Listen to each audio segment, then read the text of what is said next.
My name is Talveer Singh और स्वागत है सभी का आज की क्लास में। सो फटाफट से सारे के सारे स्टूडेंट्स आ जाइए। 1 मिनट के अंदर अंदर अपनी पॉजिटिव अफर्मेशन लिखिए और फिर हम अपनी क्लास को शुरू करेंगे। जल्दी से आ जाइए सारे के सारे स्टूडेंट्स। गुड मॉर्निंग जी, गुड मॉर्निंग।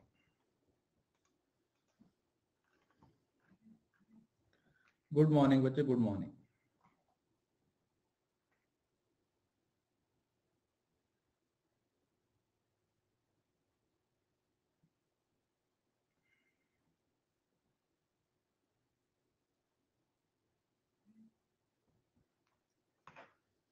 कैसे? मैं बढ़िया बच्चे, आप बताइए। यार तो बारिश हो रही है आज तो बहुत ज्यादा, तो रात से बारिश हो रही है, इतनी ठंड हो रखी है ना, बस क्या ही बताएं।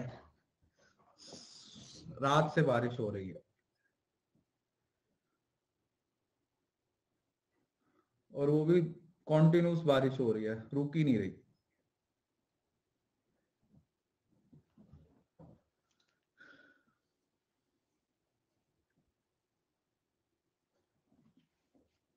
हवा भी साथ में चल रही है यार, बारिश के साथ साथ हवा भी है। स्पेशल अच्छी लगी? चलो अच्छी बात है, तो अब वो कंटिन्यू करेंगे हम स्पेशल क्लास को। मैं बढ़िया बच्चे, आप बताइए।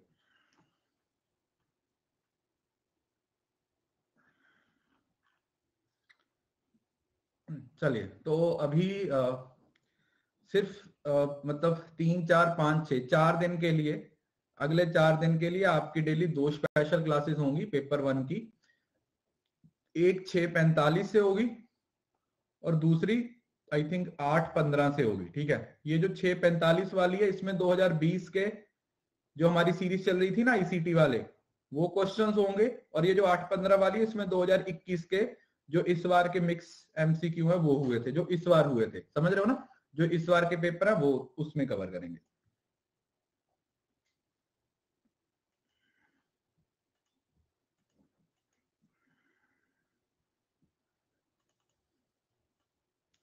Information and communication considered as subset of information technology.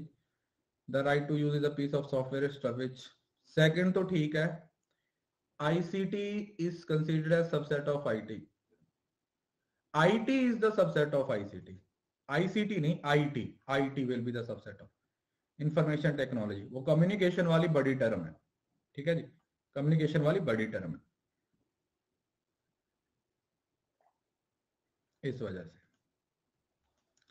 चलो तो ठीक है, लिंक मैंने टेलीग्राम पे शेयर कर दिया है, आज की दोनों क्लासेस का लिंक शेयर किया है। ठीक है, अगर आप आज वाला एक मैसेज देखोगे ना, उसमें 2 क्लासेस का लिंक है, दोनों का लिंक है। पहली जो क्लास है 6:45 वाली है, जो दूसरी है वो 8:15 वाली है। ठीक है, सब बच्चों ने आना है। तो आई होप कि कल की क्लास में आप लोगों को एक प्रॉपर गाइडेंस मिल गई होगी कि हमें किस तरीके से शुरू। वैसे तो आप लोगों को मैंने सारी चीजें ये पहले भी बताई हुई थी, जो पहले से पढ़ रहे हैं। ठीक है, कुछ भी ऐसा नहीं था जो नया था, बट जो बच्चे नए हैं उनके लिए वो सारी चीजें हैं वो नहीं होंगी। बट एक वो जो किक चाहिए होता है ना, वो किक है वो आपको डेफिनेटली कल मिला होगा, जिससे आप लोगों को थोड़ा ऐसा लगा होगा कि हाँ हमें करना है। ठीक है, वो स्टार्ट है जनरेटर वाला, वो मिल गया होगा और उससे आप लोगों को अच्छे से आगे बढ़ना है, अच्छे से आप लोगों ने मेहनत करनी है और डेफिनेटली आपको रिजल्ट है वो मिलेगा। बेटा न्यू बैच ही है, आप क्यों नहीं समझ रहे हो? मैं एक ही बार हर बार बोल रहा हूं, आप इससे ही सारा पूरे का पूरा कोर्स आएगा। तो ये न्यू बैच ही है, आप इसी कोर्स को फॉलो करना शुरू करो। और commerce net achievers Telegram channel है, उसको ज्वाइन कर लीजिए जिसने अभी तक ज्वाइन नहीं किया। चलिए शुरू करते हैं। 1 घंटे की क्लास होगी वो। तो हम एलआर पढ़ रहे थे इसमें। अच्छा, डिस्ट्रीब्यूशन सभी को समझ आ गया बच्चे? कोई ऐसा बच्चा जिसको डिस्ट्रीब्यूशन समझ नहीं आया हो?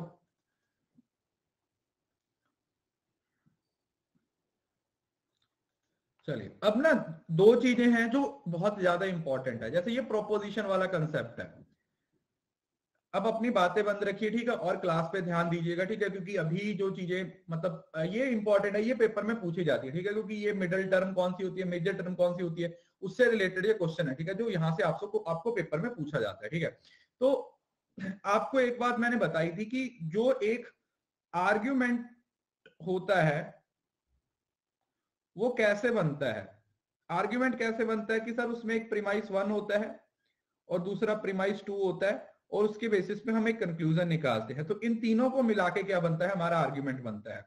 और इसमें से जो ये दो होते हैं प्रीमाइस, इसी को क्या नाम दिया जाता है, इसको आप प्रोपोजिशन का नाम दे देते हो सबसे इंपॉर्टेंट तो। और इसका जो नेचर होता है वो ट्रू या फॉल्स होता है, ट्रू या फॉल्स होता है, बट जो अज्यूम किया जाता है वो हमेशा ट्रू होता है। ये बात हमने सबसे पहली क्लास में डिस्कस की थी। आई होप कि इतनी बात सभी लोगों को याद होगी। ठीक है, this is clear to everyone. तो एक तरीके से नल हाइपोथेसिस लेके चलते हैं, ये बोलते हैं कि हाँ भाई ये ट्रू ही होगा, इसमें कोई दिक्कत नहीं होगी, अज्यूम टू बी ट्रू। और ये जो कंक्लूजन है ये भी इसी तरीके के नेचर में आता है, बट जब पूरे आर्ग्यूमेंट की बात की जाती है, समझ रहे हो ना, जब ये तीन चीजों की बात करेंगे तो ये आपका पूरा एक आर्ग्यूमेंट बनता है। और आर्ग्यूमेंट को हम वैलिडिटी के हिसाब से चलाते हैं कि आर्ग्यूमेंट या तो वैलिड होगा या फिर इनवैलिड होगा। आर्ग्यूमेंट या तो वैलिड होगा भाई या फिर इनवैलिड होगा। इस बात में किसी को कोई तकलीफ, सब समझ आ गया यहां तक? ठीक है, सिंपल बातें हैं, नॉर्मल पॉइंट है जो आप लोगों को पता है। ठीक है, पहले भी आप लोगों ने इसके बारे में पढ़ा हुआ है। अब हमें ना ये जो वो है ना प्रोपोजिशंस, ये P1, ये P1 जो है ना P2, इनको डिटेल में पढ़ेंगे कि इनके कौन कौन से एलिमेंट्स हैं, कौन सा सब्जेक्ट है, कौन सा कोपिला होता है, कौन सी क्वांटिफाई होता है, कौन सा क्वालिटेटिव होता है। इस तरीके की ये चीजें हैं जो पढ़ने वाले हैं। तो आगे का आधा घंटा आप लोगों के लिए काफी ज्यादा इंपॉर्टेंट होने वाला है। ठीक है, क्योंकि अभी हम प्रोपोजिशंस को समझेंगे कि ये प्रोपोजिशंस एक्चुअली में काम कैसे करती हैं, हाउ दीज एक्चुअली वर्क। ठीक है, ये जो प्रोपोजिशंस है वो किस तरीके से काम करती हैं, अभी मैं वो आप लोगों को बताने वाला हूं। तो प्रोपोजिशन की टाइप्स अगर बात करें तो पहले तो प्रोपोजिशन का मतलब है एक सेंटेंस है that make an argument and give relation between two or more terms, it is logical, any statement is called proposition. ठीक है, वही प्रोपोजिशन हो गया, रीजन हो गया, है ना। वही तो स्टार्टिंग में हमने डेफिनेशन इसकी की थी, तो डेफिनेशन हमारे लिए उतनी इंपॉर्टेंट नहीं है। ठीक है, ये तो हम पहले भी पढ़ चुके हैं, तो इसमें तो मुझे नहीं लगता कि आपको कोई ज्यादा दिक्कत होने वाली है, क्योंकि इस चीज के बारे में हम पहले भी डिस्कस कर चुके हैं। जो मेन पॉइंट है वो यहां से शुरू होता है। जो प्रोपोजिशंस हैं, जो हमारे पास बेटा प्रोपोजिशंस हैं, वो तीन तरीके की हैं। We have three types of proposition. एक होती है कैटेगोरिकल, एक होती है हाइपोथेटिकल और एक होती है डिसजंक्टिव। तीन टॉपिक्स हैं, तीन कैटेगरीज होती हैं। हम जो पढ़ने वाले हैं वो कैटेगोरिकल पढ़ने वाले हैं, मतलब हमारे सिलेबस का जो पार्ट है जिसको हम डिटेल में हम पढ़ने वाले हैं वो हमारी कैटेगोरिकल प्रोपोजिशन है। ठीक है, हम कैटेगोरिकल प्रोपोजिशंस को पढ़ने वाले हैं। बट हमें हाइपोथेटिकल और डिसजंक्टिव के बारे में भी पता होना चाहिए कि ये कौन सी डेफिनेशंस होती हैं, ताकि आप लोगों को थोड़ा आइडिया हो कि कल को अगर पेपर में पूछा जाए तो आप उसका आंसर है वो बड़ी आसानी से कर सको। तो कैटेगोरिकल प्रोपोजिशन का मतलब क्या हुआ, एक ऐसी प्रोपोजिशन जिसमें कोई कंडीशन नहीं होती, without any condition, no condition. एक ऐसी स्टेटमेंट जिसमें कोई कंडीशन नहीं है। जैसे आपने बोल दिया all beans are logs, no road is stick, all girls are beautiful, कुछ भी, ऑल बॉयज आर स्मार्ट, कुछ भी स्टेटमेंट जिसमें कोई प्रोपोजिशन नहीं है, जिसमें आप सॉरी जिसमें कोई कंडीशन नहीं है, अलग से कुछ नहीं है। ठीक है, आप इसमें बोल दोगे जैसे ऑल ए आर बी। अब इसमें ऐसा तो नहीं है कि ऑल ए आर बी तब होंगे अगर ये होगा, no, this is condition free statement, this is totally condition free statement, this is totally condition free statement. क्यों? क्योंकि इसमें कोई कंडीशन नहीं है, there is no condition at all. पहली बात समझ आ गई। देन आता हाइपोथेटिकल। हाइपोथेटिकल वो होती है जिसमें कंडीशन होती है कि if it rain he will not come. If वाला वर्ड यहां पे आ जाता है कि अगर ऐसा होगा तो वैसा होगा, अगर वैसा होगा तो ऐसा होगा। So it is with condition, with condition. ये वाली स्टेटमेंट है वो क्या हो जाएगी आपकी, वो विद कंडीशन हो जाएगी। अरे इसमें तो मतलब देखो यार, कंडीशन का मतलब क्या हुआ, कंडीशन का मतलब कुछ एक्स्ट्रा, उसमें कुछ एक्स्ट्रा है ही नहीं। उसने सिंपल बोल दिया ऑल ए आर बी, कि सारे ए हैं वो बी हैं, बस बात खत्म। उसने इतना बोल के बात खत्म कर दी कि ऑल ए है वो बी है, वहीं पे बात खत्म हो गई। प्रोपोजिशन में आप इफ और देन की बात लगा दी, मतलब इफ लगा दोगे साथ में, क्या कर दोगे, हाइपोथेटिकल में आप इफ लगा दोगे, क्योंकि आप अज्यूम करके चलते हो कि ऐसी कंडीशन होगी कि अगर ऐसा होगा तो वैसा होगा। मतलब समझ रहे हो ना, कि जैसे आपका दोस्त है, उसने आपसे मिलने के लिए आना है, तो आप क्या बोल रहे हो कि इफ इट रेन, अगर बारिश होगी तो वो नहीं आएगा। मतलब वैसे तो उसने आना है, आपने कंडीशन दे दी कि अगर बारिश हुई तो वो नहीं आएगा। आपने क्या कंडीशन दे दी कि अगर बारिश हुई तो वो नहीं आएगा, सिंपल। तो यहां पर इफ दोनों में लगा दिया, if if if if, no if no but, probability वाला कंसेप्ट आ गया। और डिसजंक्टिव, देखो डिसजंक्टिव मतलब जब दो पार्ट्स हो जाते हैं, या तो इस साइड या उस साइड, आइदर और, आइदर और, आइदर और, आप बोल दोगे कि या तो ऐसा होगा या ऐसा होगा, और वो होगा या नहीं होगा वो अलग बात है। मतलब आइदर ही इज ब्रेव और ही स्ट्रॉन्ग, या तो वो स्ट्रॉन्ग है या वो ब्रेव है, आइदर ही इज हैप्पी और can not take his revenge, समझ रहे हो ना। तो इधर और distinctive, the assertion is of alteration, मतलब यहां पर अल्टरनेटिव दिया जाता है आपको साथ में। क्या दिया जाता है आप लोगों को, एक अल्टरनेटिव दिया जाता है कि ऐसा होगा या ऐसा होगा, अल्टरनेटिव दिया जाता है कि दिस और दैट, समझ रहे हो ना। डिसजंक्टिव का मतलब क्या हुआ, दिस और दैट, कि या तो ऐसा होगा भाई या वैसा होगा, बात खत्म। डिसजंक्टिव का मतलब क्या हुआ, या तो ऐसा होगा भाई या वैसा होगा, हम इस पे डिपेंड करते हैं। ठीक है जी, दो चीजें समझ, तीनों का मीनिंग समझ आ गया कि हमारी कैटेगोरिकल प्रोपोजिशंस कौन सी होती हैं, हाइपोथेटिकल कौन सी होती हैं, और डिसजंक्टिव कौन सी होती हैं। अब हमने जो डिटेल में पढ़नी है वो पढ़नी है कैटेगोरिकल प्रोपोजिशन। ठीक है, कैटेगोरिकल को हम डिटेल में पढ़ेंगे, और बहुत फोकस के साथ इसको समझना, बहुत ही इंटरेस्टिंग और बहुत ही सिंपल टॉपिक है। अगर आप फोकस्ड रहोगे और अगर आप ध्यान से नहीं पढ़ोगे तो फिर ये आप लोगों को बहुत तकलीफ देने वाला है, समझ रहे हो ना, अनंत तकलीफ देने वाला है आप लोगों को ये, अगर आपने इसको अच्छे से नहीं समझा। तो हमारे पास बेसिकली किसी भी प्रोपोजिशन के चार हिस्से होते हैं, वैसे एक पांचवा भी होता है, वो भी मैं बताऊंगा। सबसे पहला जो वर्ड होता है वो होता है क्वांटिफायर, जो क्वांटिटी बताता है। तीन, ऑल, नो और सम। शुरुआत किसी भी प्रोपोजिशन की कहां से होगी, ऑल से या नो से या सम से। वो क्या है, वो क्वांटिटी बताता है। और क्वांटिटी के बारे में हम लोग पहली बात कर चुके हैं। क्वांटिटी के बारे में तो आप लोगों को मैंने पहले बताया था कि क्वांटिटी क्या होती है। Quantity is nothing, quantity is nothing, quantity is UP, universal या पर्टिकुलर। क्वांटिटी इज यूनिवर्सल या पर्टिकुलर, या तो वो यूनिवर्सल होगी या फिर पर्टिकुलर होगी। या तो वो यूनिवर्सल होगी, यूनिवर्सल में ऑल और नो हो जाएगा, और पर्टिकुलर में सम होगा या सम नॉट, कुछ भी बोल सकते हो।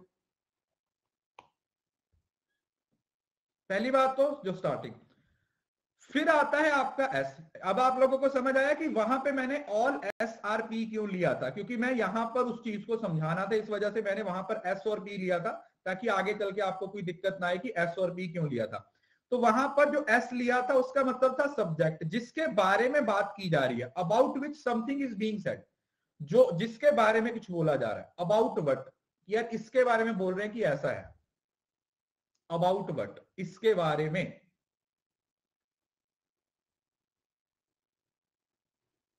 और प्रेडिकेट, जो उसको अफर्म करेगा या डिनाई करेगा, जो सब्जेक्ट के बारे में जो बात बोली जा रही है उसको एक्सेप्ट करेगा या रिजेक्ट करेगा। समझ रहे हो ना यार, ये तो आप वो 9वीं 10वीं में जो आपको ग्रामर आती थी ना, जो 9वीं 10वीं में आप लोगों को ग्रामर आती थी ना, वो वाली चीज हो गई कि सब्जेक्ट क्या होगा, ऑब्जेक्ट क्या होगा। मतलब इसको ना आप ऑब्जेक्ट की तरह कंसीडर करो, this is nothing, it is just object. ये आपका एक तरीके से ऑब्जेक्ट है। ये क्या है, ये आप लोगों का एक ऑब्जेक्ट की तरह है।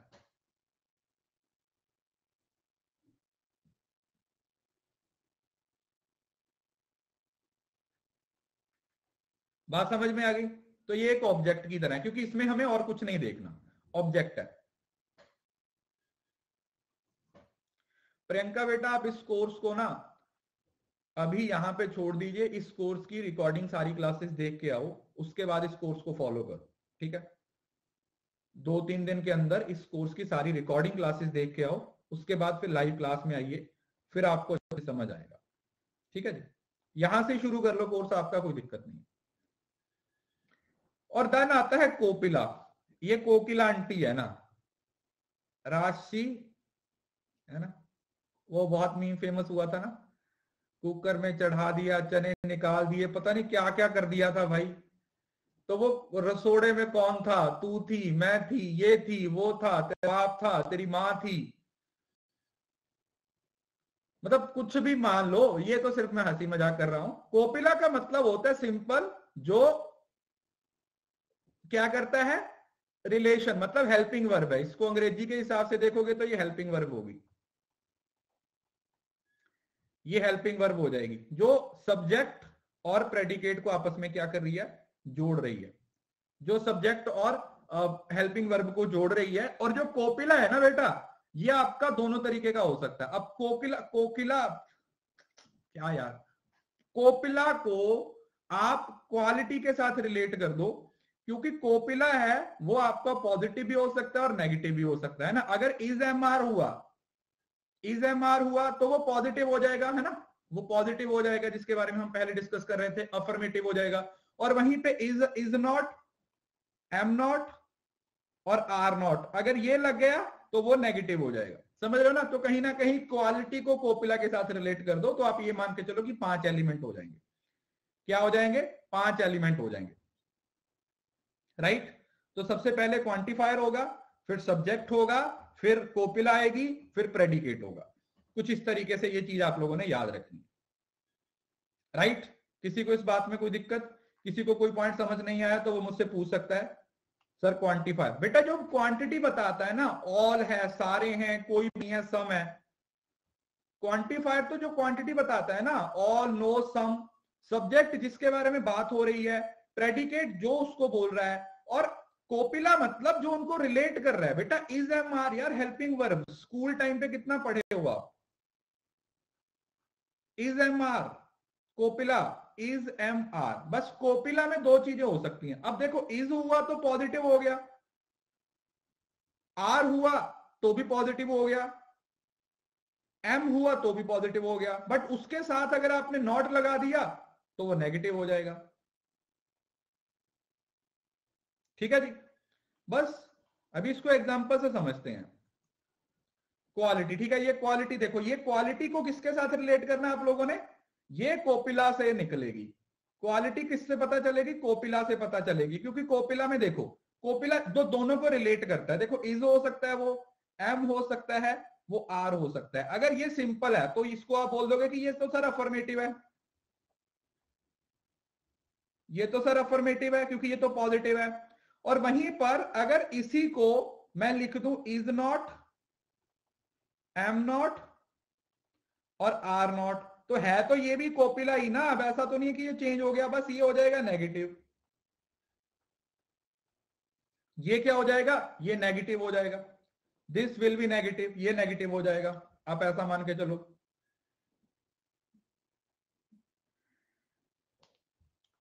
ये क्या हो जाएगा? ये आप लोगों का नेगेटिव हो जाएगा। ठीक है, दिस विल बी नेगेटिव। अब एग्जांपल से ज्यादा समझ आएगा। देखो ऑल मैन आर एनिमल, जब यहां पर ऑल है वो क्या है?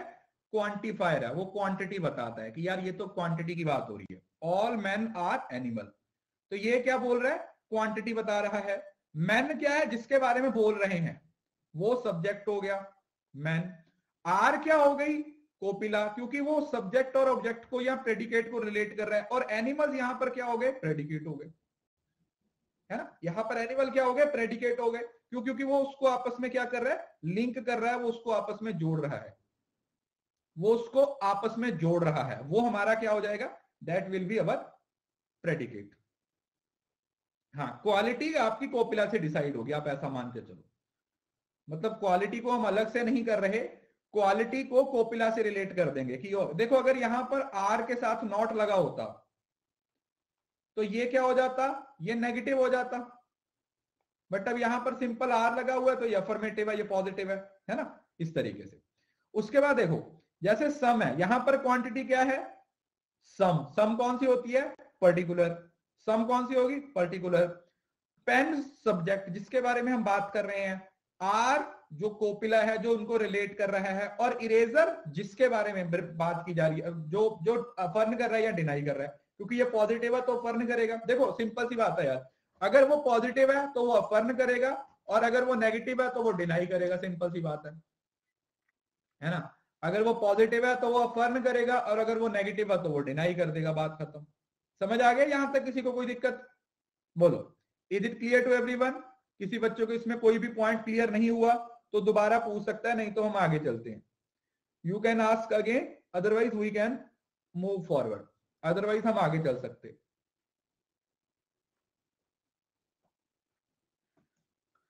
अब देखो यहां पर एक एक को और डिटेल में समझने की कोशिश करते हैं। ऑल एप्पल्स आर फ्रूट, जो ऑल है वो क्या है? वो क्वांटिटी बताता है। सब्जेक्ट है वो एप्पल है, कोपिला दोनों को जोड़ने का काम कर रहा है, और प्रेडिकेट है जो पीछे का। तो यहां पर जो प्रेडिकेट टर्म है वो प्रेडिकेट है। The predicate term is that which is affirmed or denied of a subject. जो सब्जेक्ट को या तो अफर्म करेगी अगर पॉजिटिव है तो वो अफर्म करेगी, और अगर वो नेगेटिव है तो वो डिनाई कर देगी।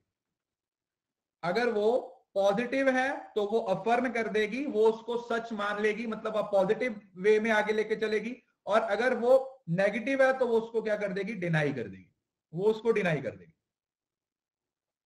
बात समझ में आ गई?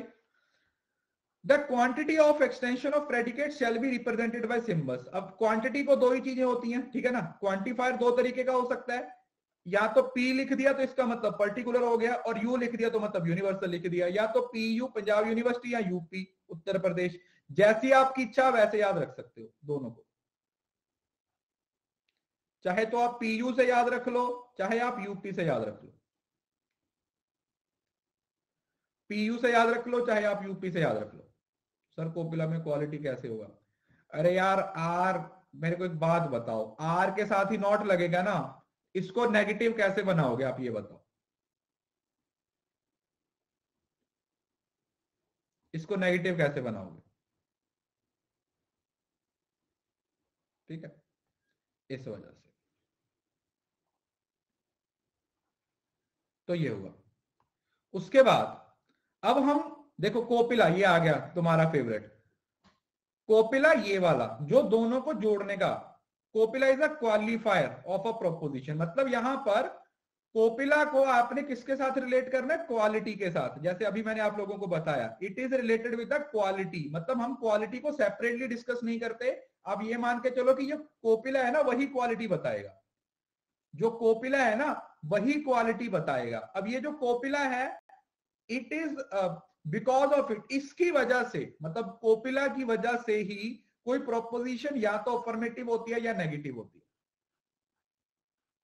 या तो वो अफर्मेटिव होती है या फिर वो नेगेटिव होती है।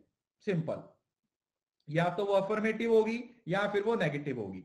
अब देखो अफर्मेटिव में कोपिला कौन सा होगा? अफर्मेटिव कोपिला कौन सा होगा? Is am are. वो कोपिला जिसमें इज एम आर लगा हुआ है, सिंपल, वो आपका पॉजिटिव हो जाएगा। उसको आप कौन सा बोल दोगे कि सर ये तो पॉजिटिव हो गया, इसमें तो कुछ अलग से करने की जरूरत नहीं है। और वहीं पर अगर एक नेगेटिव कोपिला है तो वही इज एम आर के साथ क्या लगा दोगे? नॉट लगा दोगे। इज एम आर के साथ क्या लगा दोगे?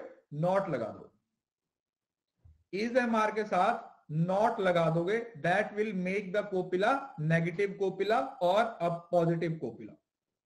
या तो वो नेगेटिव कोपिला हो सकता है या फिर वो पॉजिटिव कोपिला हो सकता है, कोई भी हो सकता है, वो आपकी इच्छा है, वो अकॉर्डिंग टू प्रोपोजिशन हो। ठीक है, प्रोपोजिशन के अकॉर्डिंग या तो पॉजिटिव हो सकता है या फिर वो नेगेटिव हो सकता है। ठीक है जी, इज इट क्लियर बच्चे? चलिए, अब हमारे पास ये वही चार फोल्ड थी।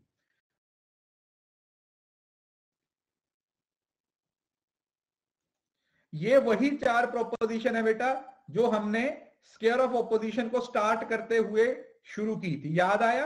वो एक ऐसा चार्ट बनाया था, जैसे मैंने बताया था, दोनों ऊपर वाले यूनिवर्सल है, दोनों नीचे वाले पर्टिकुलर है। इस साइड को ये अफर्मेटिव हो गए और ये नेगेटिव हो गए। याद आया? तो वही है। तो अगर ऑल की बात कर देंगे तो ये यूनिवर्सल है, क्योंकि ऑल और नो, देखो ऑल और नो, ये ए ई, ये दोनों यूनिवर्सल होती हैं। और आई और ओ ये दोनों पर्टिकुलर होती हैं। पहली बात तो समझ आई। और दूसरा, क्योंकि ऑल पॉजिटिव है तो इस वजह से ऑल वाली स्टेटमेंट अफर्मेटिव होगी, और ए ई आई आई सम है ये भी आपकी पॉजिटिव होगी, और ये दोनों नेगेटिव हो जाएंगे। ठीक है जी, ये हम पहले भी डिस्कस कर चुके हैं। तो ये है आपकी ऑल वाली स्टेटमेंट, ये है आप लोगों की सम वाली स्टेटमेंट। यार स्टक क्यों हो रहा है बार बार? चलो कोई नहीं, ये ऑल वाली स्टेटमेंट, ये सम वाली स्टेटमेंट, ये ई टाइप। ई टाइप कौन सी होती है? ए ई होती है नो वाली, नो वाली स्टेटमेंट। और ओ वाली कौन सी होती है? सम नॉट वाली। तो ये हम प्रोपोजिशंस को पहले भी डिस्कस कर चुके हैं, अब दोबारा भी डिस्कस किया है। तो उम्मीद करता हूं कि ये बात आप लोगों को समझ आ गई होगी, दिमाग में बैठ गई होगी कि अब इसका बेसिक डिफरेंस है वो क्या होता है। What is the basic difference?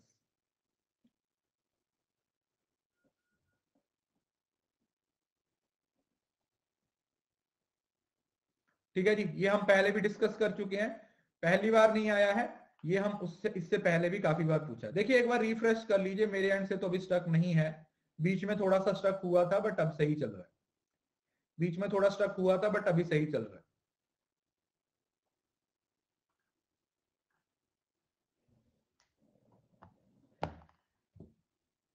एक सेकंड। ई टाइप कौन सा कपिला है? नो वाला, ये तो नेगेटिव ही हो जाएगा ना, वो तो टर्म ही नेगेटिव है, उसमें कोपिला का तो कोई रोल ही नहीं आएगा, क्योंकि वो तो है ही नेगेटिव, वो तो जीरो हो जाएगी, है ना, इस वजह से। अब ये देख लो, ये ऑल सम सम नॉट वाला है, यूनिवर्सल नेगेटिव। तो ये वही है, ठीक है, अब इसको दोबारा पढ़ने की जरूरत नहीं है। अच्छा, कल आप लोगों को ना एक और चीज बताई थी कि अगर फॉर एग्जाम्पल अगर ऑल के साथ नॉट आ जाए तो क्या वो नो होता है? नहीं, वो सम नॉट होता है। इस चीज को हमने पहले डिस्कस किया था कि अगर ऑल के साथ नॉट आ जाए तो वो सम नॉट होता है। अगर ऑल के साथ नॉट आ जाए तो वो क्या होता है? वो सम नॉट होता है। इतना तो मुझे लगता है कि सब लोगों को याद होगा। ठीक है जी, चलिए अब ना इसके एक एक पार्ट को समझने की कोशिश किया। ये नहीं पढ़ाए थे भाई, मैंने पढ़ाया था, आपने नहीं पढ़ा होगा। अब इसके एक एक एलिमेंट को अलग अलग तरीके से समझने की कोशिश करेंगे। मतलब क्या हुआ, अभी हमें यह समझना है कि जो हमारा मेजर टर्म है वो कौन सी है, माइनर टर्म है वो कौन सी है, मिडल टर्म है वो कौन सी है, मेजर प्रीमाइस कौन सा है, माइनर प्रीमाइस कौन सा है। हमें अब 5 चीजों को समझना है, 5 चीजों को समझना है। भाई पढ़ाया था, क्लास जाके देखिए, ठीक है, ऑल नॉट वाला पढ़ाया था, मे बी आपने नहीं देखा होगा। तो ये अब हम 5 चीजों को समझने की कोशिश करेंगे। 5 चीजों को समझने की कोशिश करेंगे कि माइनर प्रीमाइस कौन सा है, मेजर प्रीमाइस कौन सा है, उसके बाद मेजर टर्म कौन सी है, माइनर टर्म कौन सी है, और मिडल टर्म कौन सी है। हम 5 चीजों के बारे में डिस्कस करेंगे। पहले मुझे ये टॉपिक कर लेने दीजिए, उसके बाद मैं आपके डाउट्स लेता हूं। बस ये कवर कर लूं एक बार, उसके बाद आप अपने डाउट्स पूछ लीजिए। ठीक है, थोड़ा सा पढ़ लो पहले, एक बार ये थोड़ा सा कवर कर दो, उसके बाद आप डाउट्स पूछ लीजिएगा। पहले मुझे ये थोड़ा सा खत्म कर लेने दो, छोटा सा ही टॉपिक है, 10 मिनट का ही टॉपिक है, समझ आ जाएगा, 10 मिनट का ही टॉपिक है। तो मैंने क्या बोला, अभी हमें 5 चीजों को समझना है। सबसे पहले मिडल टर्म कौन सी होती है, देन आता है माइनर टर्म, तीसरा मेजर टर्म, चौथा माइनर प्रीमाइस और 5वां मेजर प्रीमाइस। मुझे ना थोड़ा थोड़ा याद आ रहा है, मैंने ना एक YouTube पे एक लॉजिकल रीजनिंग की मैराथन है, उसमें ये चीजें ना मैंने बोर्ड पे समझाई है। आप उस क्लास को भी रेफर कर सकते हो जस्ट फॉर रिवीजन। मैंने ना YouTube पे क्लास ली थी, 4 घंटे की क्लास है वो, उसमें मैंने काफी सारी चीजें हैं वो डिस्कस की हुई है। लॉजिकल रीजनिंग आप सर्च करना, logical reasoning marathon by Talvir Singh, logical reasoning marathon लिख देना, आप लोगों को एक क्लास मिलेगी। वो 4 घंटे के करीब है, पेपर से जस्ट पहले ली थी, 3 घंटे या 4 घंटे की है। उसको भी आप रेफर कर सकते हो, you can refer it, you can refer it. ठीक है जी। तो अब हमें एक एक चीज को समझना है। देखो इन्फेरेंस का मतलब तो आप लोगों को पता है, प्रीमाइसिस से कंक्लूजन तक पहुंचने के प्रोसेस को इन्फेरेंस बोल दिया जाता है, अनुमान लगाना। मतलब the process by which conclusion is arrived at on the basis of other propositions. की मतलब समझ रहे हो ना, ये हमारे पास भाई दो पोपू हैं, एक पोपू दूसरी पोपू, और इन दोनों पोपू को पकड़ के कंक्लूजन तक पहुंच रहे हो, तो इस पूरे प्रोसेस को आप क्या बोल देते हो? इसको आप बोलते हो प्रीमाइसिस।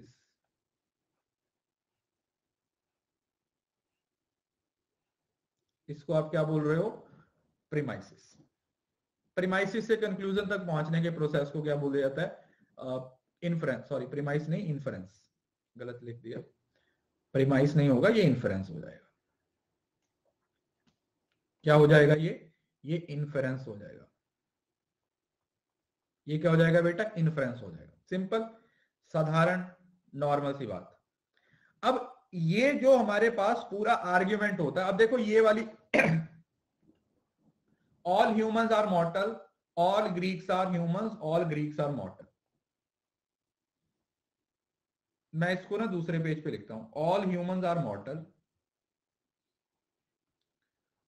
अब ये एक स्लाइड होगी जो आप लोगों के लिए स्क्रीनशॉट वाली स्लाइड होगी, इसको प्लीज बहुत ध्यान से आप लोगों ने अपनी कॉपी पे ऐसे ही नोट करना है जैसे मैं आपको नोट्स बना रहा हूं। नोट्स बनाने का आइडिया तो आप लोगों को मेरी क्लास से ही आ जाता होगा बहुत सारा, तो जिस तरीके से मैं नोट्स बनाता हूं आप भी उस तरीके से अपने नोट्स को सही कर सकते हो।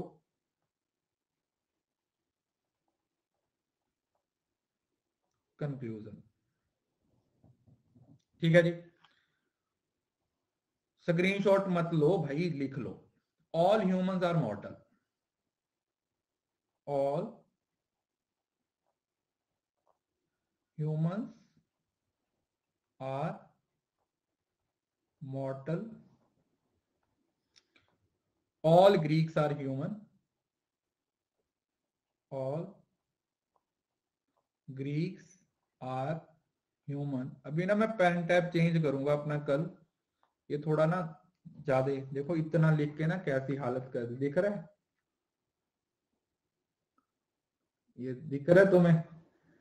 इन बिटवीन इसकी कैसी खस्ता हालत हो चुकी है, एकदम से हाथों की लकीरें तक खत्म कर दी, जैसे होता है ना काम कर करके जहां पे लिखना रहता है, पुराना हो गया। मतलब इसको 4 साल, अरे पड़ा है मेरे पास यहाँ पे, कहाँ पे पड़ा, कहाँ गया, कहाँ गया? अरे मैंने स्पेशल ऑर्डर किया आप लोगों को पढ़ाने के लिए, यहीं पे पड़ा था यार कहीं पे। चलो मैं ढूंढूंगा, यहाँ पे रखा हुआ कहीं। अगली क्लास ना नए नए पे लेंगे। हाँ इसको ना, इसको इसको इसका इसका कन्यादान कर देना अब इसका, ये बहुत चला मगर इसने भाई बहुत साथ दिया। हाँ, इसको इसको ना उस दिन निकाल देना जिस दिन 200 मिलियन हो गए, समझ रहे हो ना? 200 मिलियन हो जाए तो उस दिन इसको निकाल देंगे। चलो ये करते हैं, फिर इसको ना ऐसे सामने रख दूंगा और इस पे 200 मिलियन का टैग लगा देंगे, है ना, क्योंकि ये भी उपलब्धि है यार, इसकी वजह से तो 200 मिलियन होने वाले हैं। चलिए, ये 10-12 हजार रुपए का आता है। All Greeks are मॉर्टल,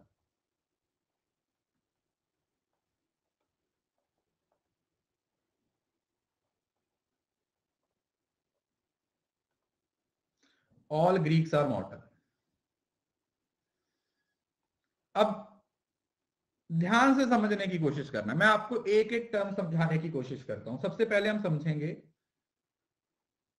middle term के बारे में। मिडल टर्म के और कौन कौन से नाम होते हैं? मिडल टर्म को आप कॉमन टर्म भी बोलते हो, कैंसलिंग टर्म भी बोलते हो, और वो हेतु वाली भी कैंसलिंग टर्म भी बोलते हो, हेतु भी बोल देते हो, ठीक है, हेतु भी बोल देते हो। जब भी आप लोगों ने मिडल टर्म चेक करनी है बेटा, हमेशा याद रखिए मिडल टर्म कहां पे मिलेगी? प्रीमाइसिस में होगी। बोथ प्रीमाइस चेक करेंगे। और इसका एक और फीचर है, नेवर इन कंक्लूजन। इसका यह फीचर है कि मिडल टर्म कभी भी कंक्लूजन में नहीं होती, ये इसका रूल है। ऑलवेज इन द प्रीमाइसिस, ये कभी भी कंक्लूजन में नहीं आएगी, ये हमेशा प्रीमाइसिस में होगी। तो जो कॉमन टर्म है ह्यूमंस, ह्यूमंस, तो ह्यूमंस क्या हो जाएगी आप लोगों की मिडल टर्म?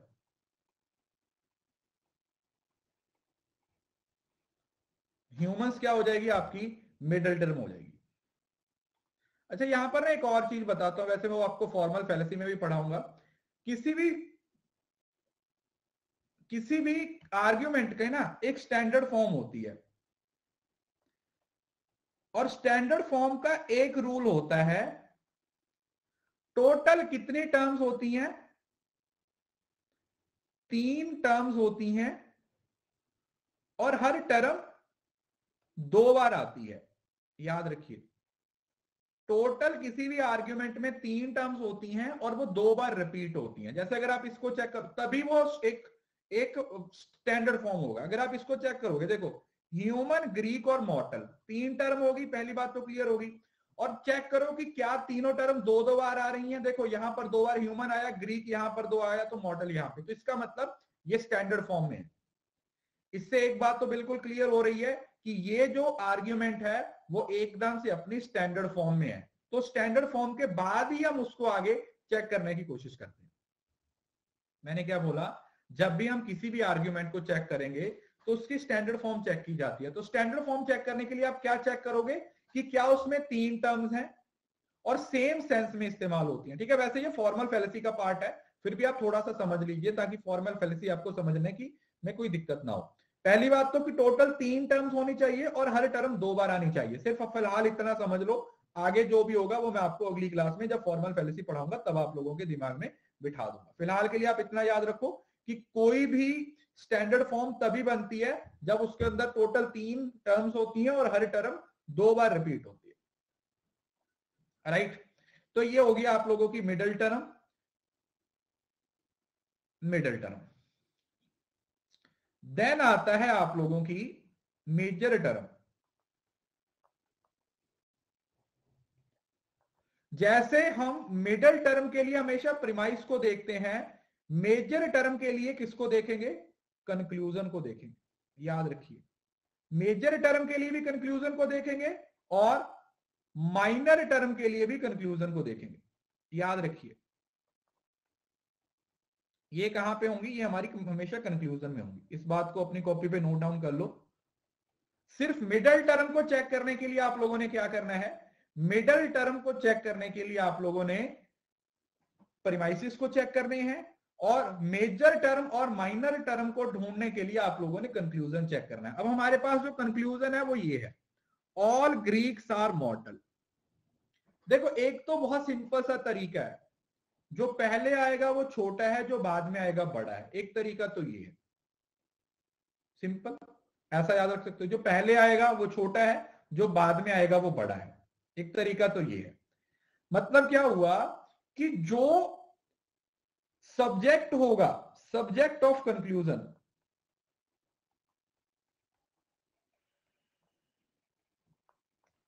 वो आपका क्या होगा? माइनर टर्म होगा। क्योंकि वो पहले आ रहा है तो आप ये मान के रखो वो 1 साल का है, ये दूसरे नंबर पे आ रहा है तो ये 2 साल का है। तो सब्जेक्ट ऑफ कंक्लूजन क्या है यहां पर? ग्रीक। तो जो ग्रीक्स है वो आप लोगों की माइनर टर्म हो जाएगी। यस, और चीफ गेस्ट क्योंकि बड़ा है वो सबसे लास्ट में आता है, ये भी याद रखो। मेजर टर्म क्या हो जाएगा?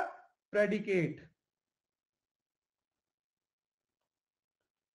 Predicate of conclusion. प्रेडिकेट क्या है? मॉर्टल।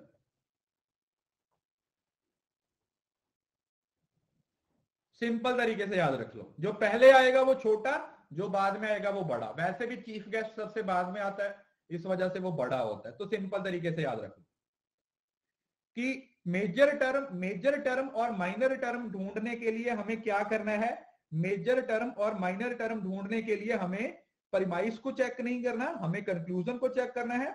और कंक्लूजन में भी जो पहले आएगा वो आप लोगों का माइनर परिमाइस होगा, और जो बाद में आएगा वो आप लोगों का मेजर परिमाइस होगा। सॉरी, मेजर टर्म होगी, नॉट परिमाइस, मेजर टर्म। जो बाद में आएगा वो बड़ा होगा, जो पहले आएगा वो छोटा होगा। बात समझ में आई बेटा?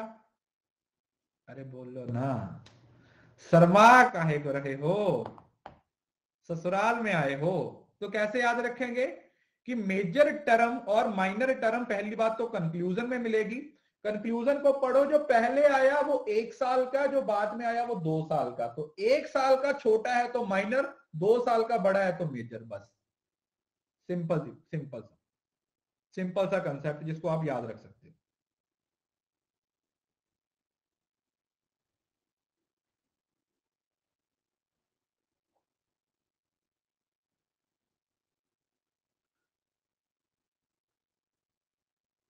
राइट? किसी को इस बात में कोई दिक्कत?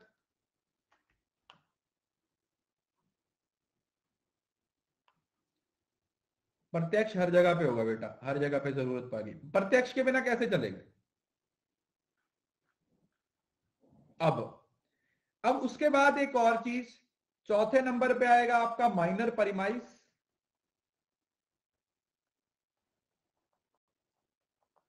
और 5वें नंबर पे आएगा आपका major परिमाइस।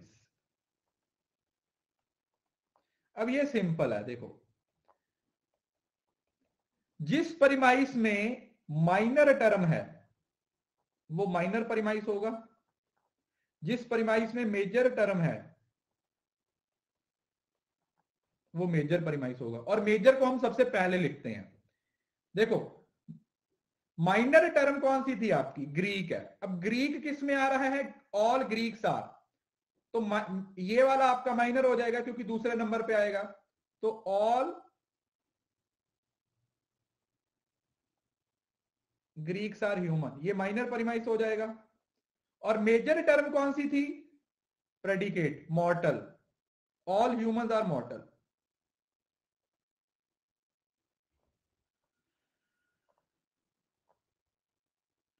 All humans are mortal. और इसको हमेशा, जो मेजर परिमाइस होता है वो परिमाइस 1 होता है, जो माइनर परिमाइस होता है वो हमेशा परिमाइस 2 होता है। समझ आया? ऊपर नीचे नहीं लिखना। जिसमें जो मेजर परिमाइस है उसको पहले नंबर पे लिखेंगे, और जो माइनर परिमाइस है उसको दूसरे नंबर पे लिखेंगे। ठीक है? ये भी स्टैंडर्ड फॉर्म का पार्ट है। देखो कितना सुंदर चार्ट बन गया ना। पूरा क्रक्स आप लोगों को एक ही जगह पे बता दिया। पूरा क्रक्स है वो इसके अंदर आप लोगों का आ गया। सबसे पहले हमने समझा मिडल टर्म। मिडल टर्म कौन सी होती है बेटा? जो दोनों परिमाइस में आती है, कैंसलिंग टर्म होती है और कैंसल हो जाती है, और वो हमेशा परिमाइसिस में होती है, वो कंफ्यूजन में नहीं आती। उसके बाद हमने मेजर टर्म और माइनर टर्म ढूंढनी है। मेजर और माइनर टर्म दोनों कंफ्यूजन में होती है। जो पहले आएगा वो छोटा, जो बाद में आएगा बड़ा। तो जो स्टार्टिंग में सब्जेक्ट हुआ वो माइनर हो गया, और जो प्रेडिकेट हो गया वो मेजर हो गया। जिस परिमाइस में मेजर टर्म आ गई वो मेजर परिमाइस होगा, जिसमें माइनर परिमाइस आ गई वो माइनर परिमाइस होगा। बात खत्म।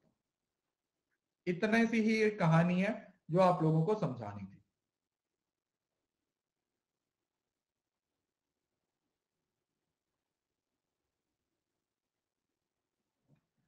बताइए, किसी को इस बात में कोई तकलीफ? किसी को यहां तक कुछ समझ नहीं आया तो पूछ सकता है, नहीं तो फिर हम आगे चलते हैं।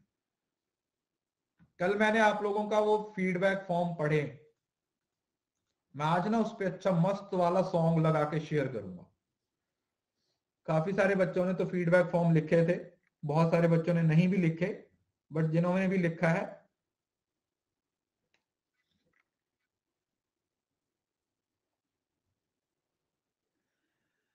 टेलीग्राम पे भेजेंगे मस्त सा सॉन्ग लगा के, टेलीग्राम पे।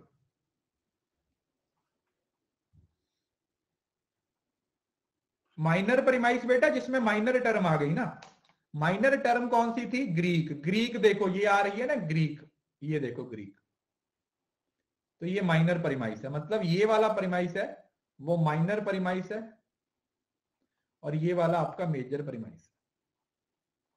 उम्मीद करता हूं ये बात आपको अच्छे तरीके से समझ आ गई होगी। टेलीग्राम चैनल है commerce net achievers, commerce net achievers.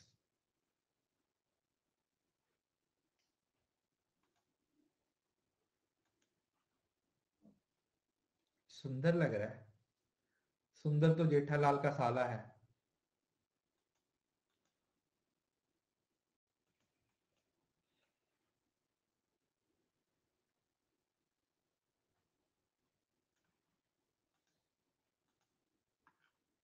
चलो 1 मिनट का ब्रेक ले लो, उसके बाद आगे कंटिन्यू करेंगे।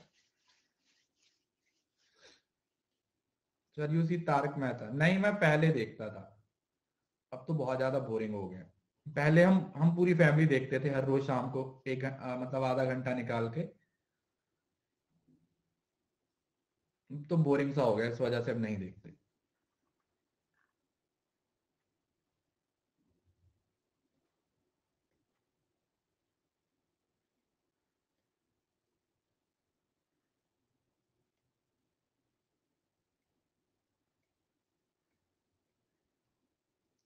नहीं, मैं सीरियल कोई नहीं देखता हूँ यार।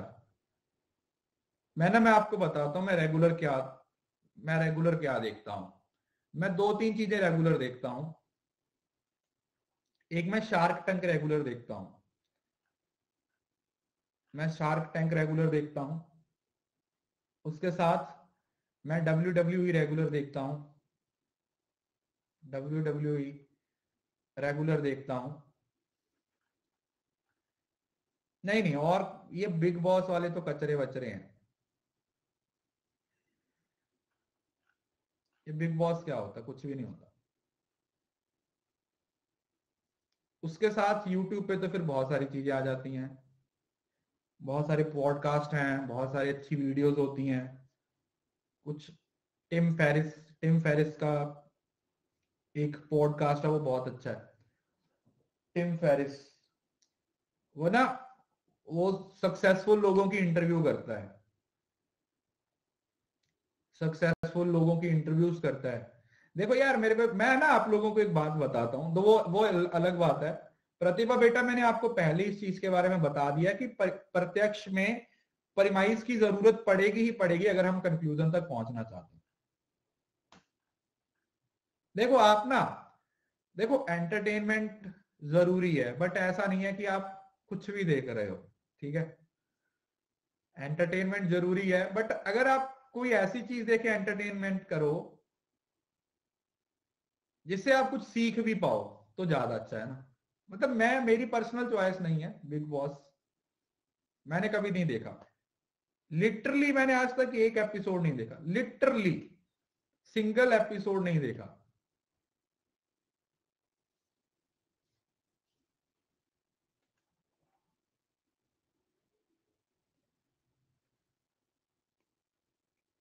देखो इकोनॉमिक्स के हो आप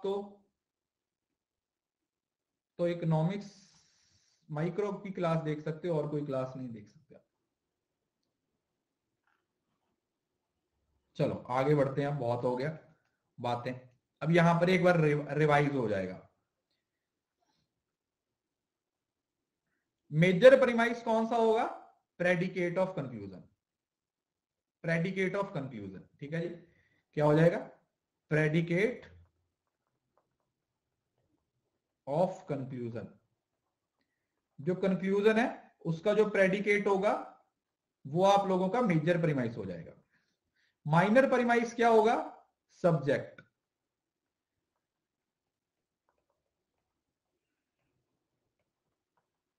subject of the premise, subject of the premise. Middle term कौन सी टर्म होती है? कैंसलिंग टर्म होती है, कैंसलिंग टर्म होती है, या ये बोल दो कि जो प्रीमाइसिस में आती है, जो प्रीमाइसिस में आएगी कॉमन टर्म्स होगी।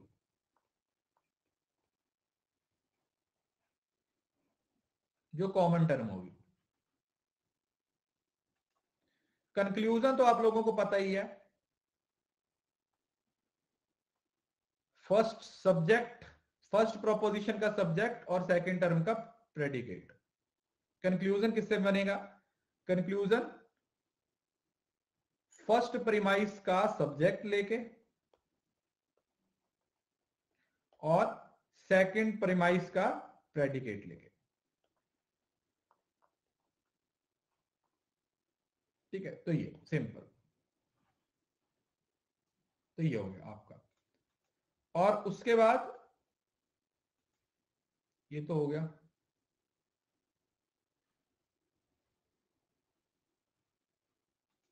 ये हो गया, ओके, मेजर माइनर हो गया, ये भी हो गया।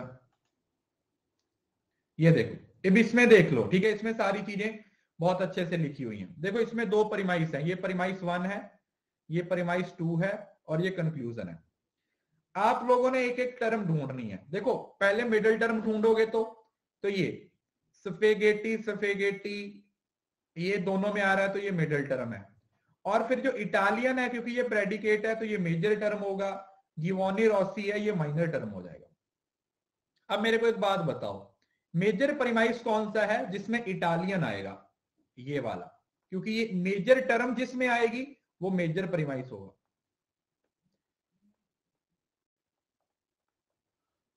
ये मेजर प्रीमाइस होगा। और जिसमें माइनर टर्म आएगी, जीवोनी रॉसी, वो आप लोगों का माइनर प्रीमाइस होगा। ये आप लोगों का माइनर प्रीमाइस होगा। अब मुझे ये बात समझ में आ रही है कि आपको ये चीज क्लियर हो गई होगी, क्योंकि इससे ज्यादा इसमें कुछ है भी नहीं, तो अपने दिमाग में इसी चीज को बिठा लीजिए।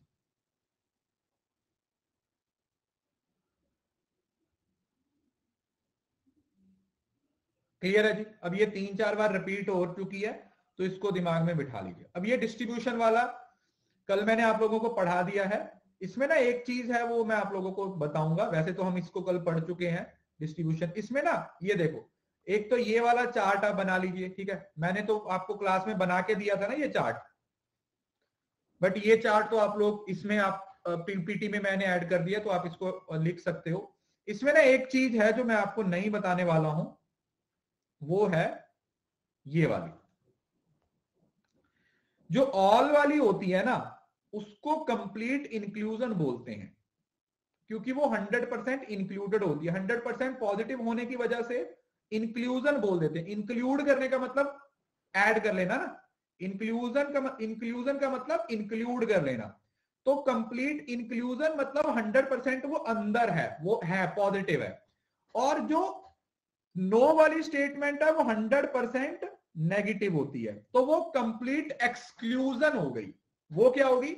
वो कंप्लीट एक्सक्लूजन होगी, क्योंकि वो पूरी की पूरी बाहर है, वो पूरी की पूरी बाहर है। अब जो सम वाली है वो 50% पॉजिटिव है। क्यों? क्योंकि इस वजह से उसको इंक्लूजन वर्ड यूज किया, मतलब जहां पर पॉजिटिव नजर आया वहां पे इंक्लूजन, जहां पे नेगेटिव आया वहां पे एक्सक्लूजन। इतनी बात याद रखो, मतलब जहां पर पॉजिटिव है उसको आप इंक्लूजन बोलोगे,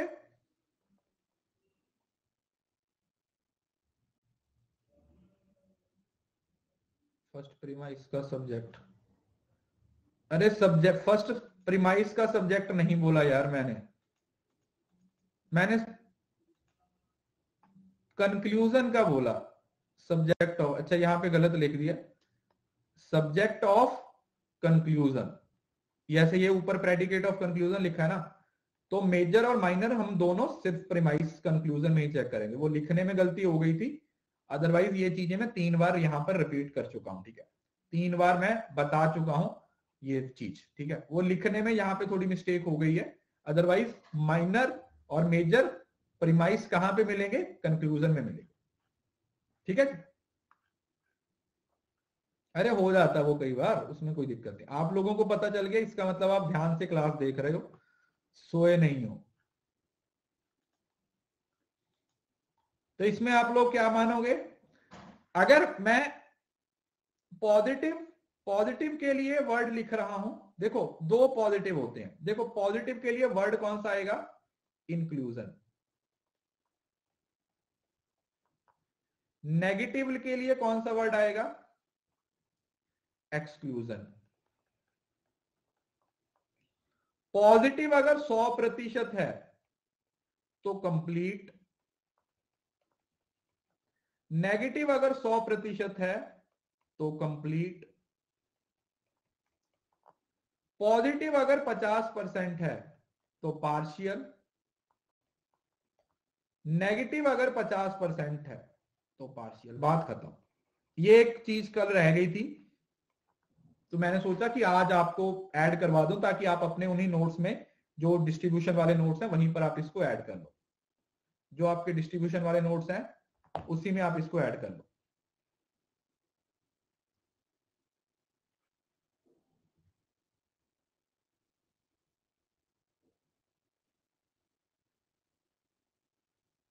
एक्स्ट्रा कॉलम बना के उसी में ऐड कर लो। ठीक है जी। तो पॉजिटिव है तो इंक्लूड, नेगेटिव है तो एक्सक्लूड, 100% है तो कंप्लीट, आधा है तो पार्शियल।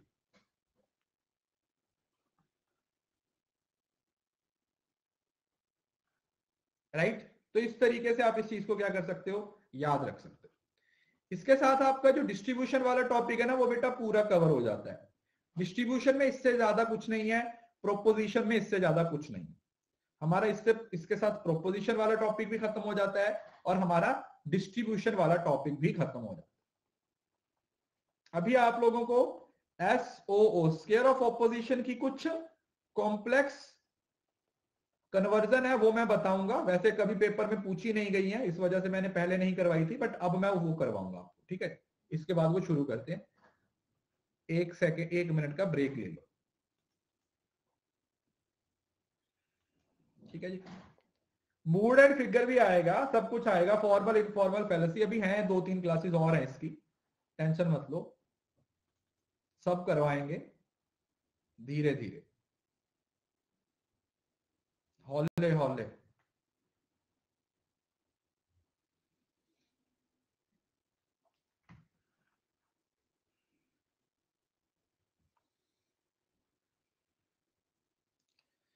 सर सरस्वती पूजा में पढ़ना चाहिए कि नहीं, ये कैसा क्वेश्चन है।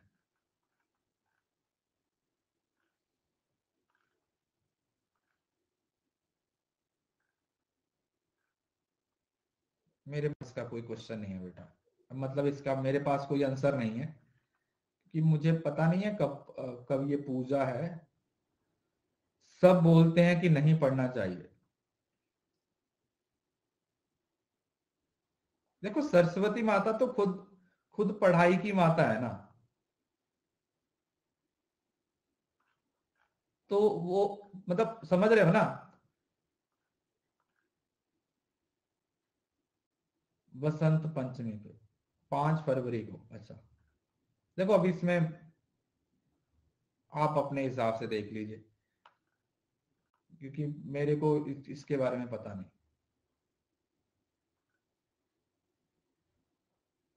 हाँ जी, वो भी कॉमर्स का ही पार्ट है।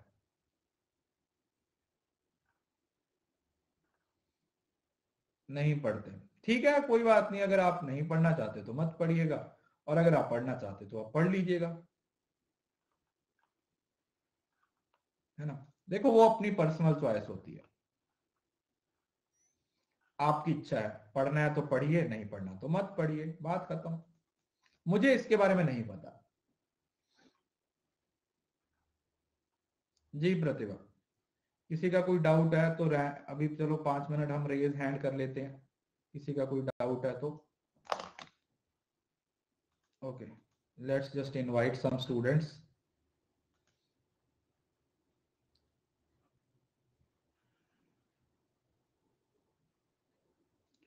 Waiting waiting waiting.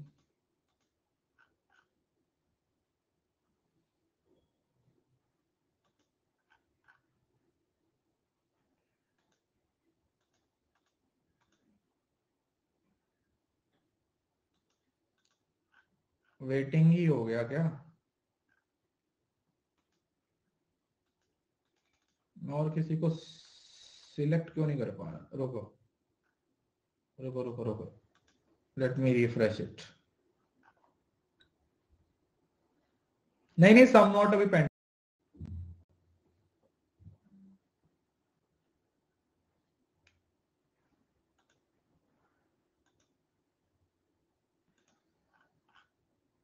अरे मैंने रिफ्रेश किया था।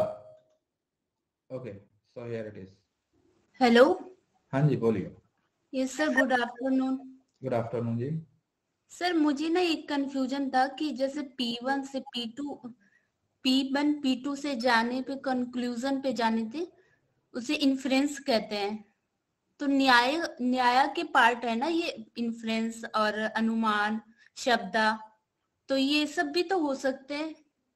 देखो आप इसको ना इंडियन लॉजिक के साथ ऐड मत करो। इंडियन लॉजिक का सिर्फ एक पार्ट है इन्फरेंस, बस, जिसका मतलब होता है अनुमान।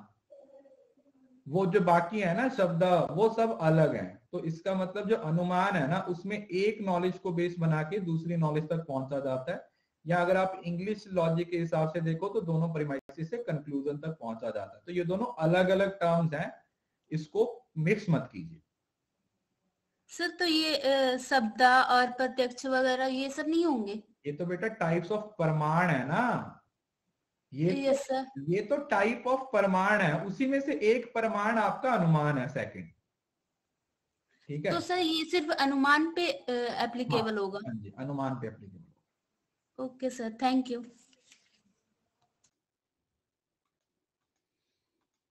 और कोई महान पुरुष आना चाहता है अपनी प्यारी सी आवाज सुनाने के लिए? हेलो। हेलो। हाँ गुरुजी प्रणाम। जी जी प्रणाम। एक्चुअली सर प्रॉब्लम ये है ना कि जब हम पढ़ते हैं तो फैमिली मेम्बर में कोई भी, मान लीजिए कोई टीवी देख रहा है, कोई मूवी देख रहा है, अगर मैं उसका छोटा सा भी सीन देख लेती हूँ तो मुझे डिस्ट्रैक्शन होने लगता है, जैसे लगता है मैं पूरा मूवी देखूं। इससे मेरी स्टडी भी बहुत खराब हो जाती है। अगर कोई क्लास वगैरह चलता है, मैं सोचती हूँ क्लास में पढ़ने मेरा मन भी नहीं लगता है। ऐसा लगता है पहले मैं उसको देख लूँ फिर क्लास करूँ, ऐसा लगता है उसको देख लूँ फिर मैं क्लास करूँ। सर इसका कोई सोल्यूशन बता दीजिए। ठीक है, मैं बताता हूँ। सुनिए, अब मेरी बात ध्यान से सुनिए। देखिए, डिस्ट्रैक्शन बेसिकली बात हो रही है डिस्ट्रैक्शन की, कि आप पढ़ते हो तो आप डिस्ट्रैक्ट हो जाते हो, कोई भी चीज आप देखते हो। मैंने कल भी आप लोगों को इसका सोल्यूशन बताया था कि डिस्ट्रैक्शन से बचने का सबसे बेस्ट तरीका है कि आप डिस्ट्रैक्शंस को रिमूव करो। ठीक है जी। आई होप मेरी आवाज सुन रही होगी आप लोगों को। सर या इको हो रहा है क्या? नहीं नहीं गुरुजी सुनाई दे रहा है। चलो एक सेकंड, मैं रिफ्रेश कर लूं एक बार, रुको।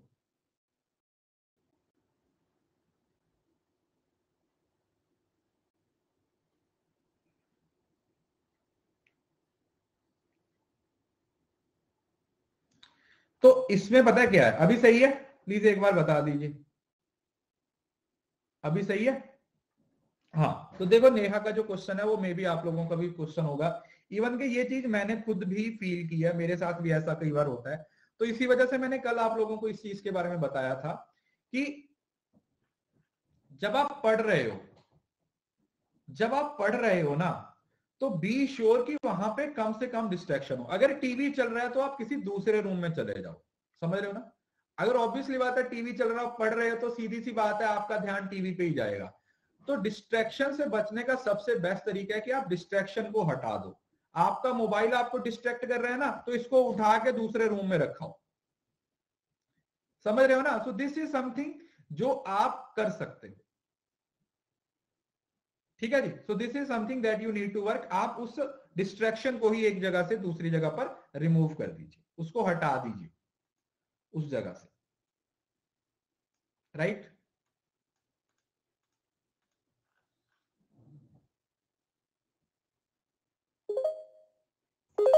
Hello. Hello. Good afternoon sir. Good afternoon. Sir मुझे एक चीज पूछनी है। जैसे कि आर्ग्यूमेंट में होता है कि जब हमारा प्रीमाइस ट्रू है तो हमारा कंक्लूजन भी ट्रू होता है। लेकिन सर एक वैलिड आर्ग्यूमेंट में एक और कंडीशन ये है कि हमारा कंक्लूजन फॉल्स हो सकता है। सर ये मुझे समझ नहीं आया कि कंक्लूजन कैसे फॉल्स होता है वैलिड आर्ग्यूमेंट में।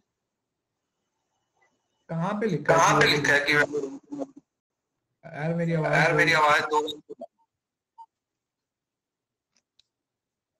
आपने क्या है मेरी आवाज जी सर आ रही है आपकी आवाज। मेरे को इको हो रहा है ना। हेलो मैं आपकी आवाज सुन सर आपकी आवाज आ रही है। हेलो आप चुप रहो पहले आपने ये कहाँ पे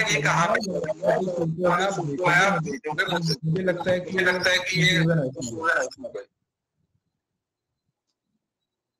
सर आपको मेरी वॉइस आ रही है? मुझे लगता है आपने ना स्पीकर पे डाल रखा है।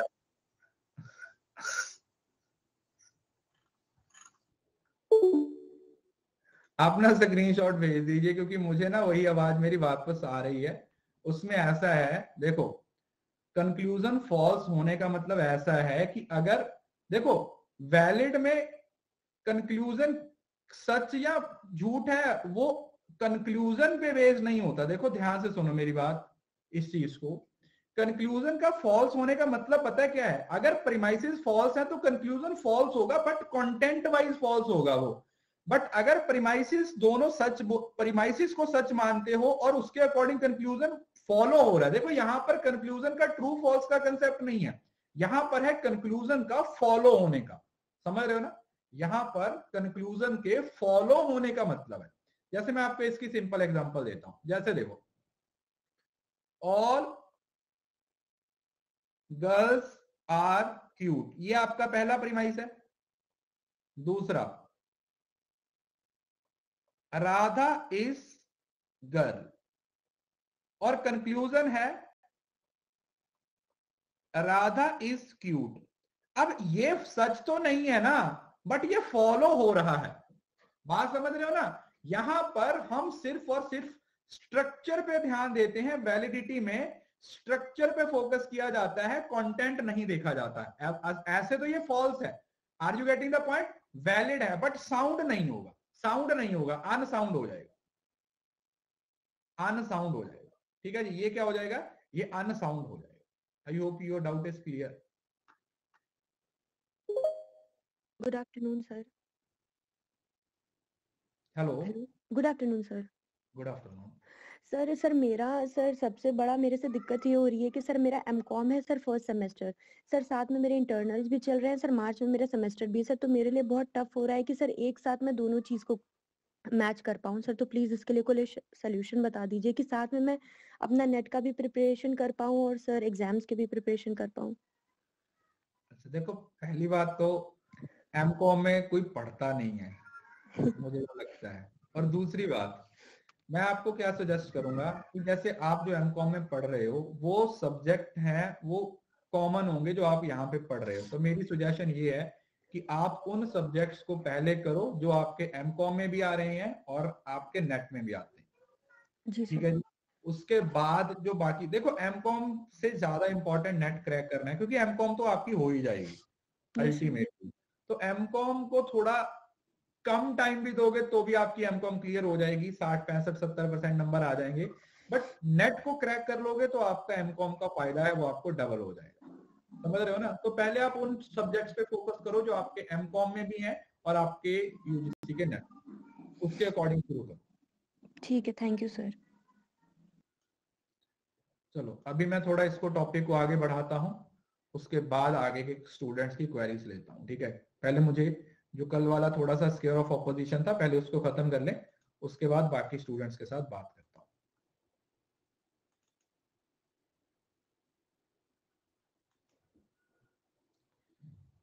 सर कैसे? अरे यार ये बता तो दिया मिडिल और मेजर का।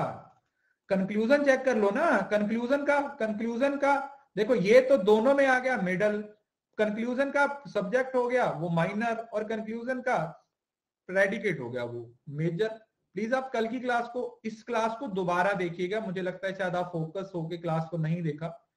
प्लीज बी फोकस, मैंने अच्छे से पढ़ाया इस चीज को, 3-4 बार रिपीट किया है।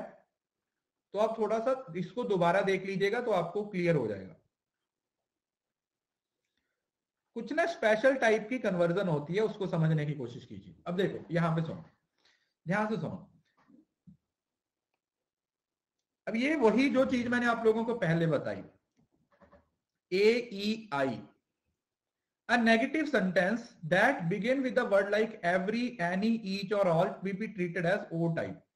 A, E, I और O बताया था ना, ये all प्लस नॉट वाली स्टेटमेंट आ गई।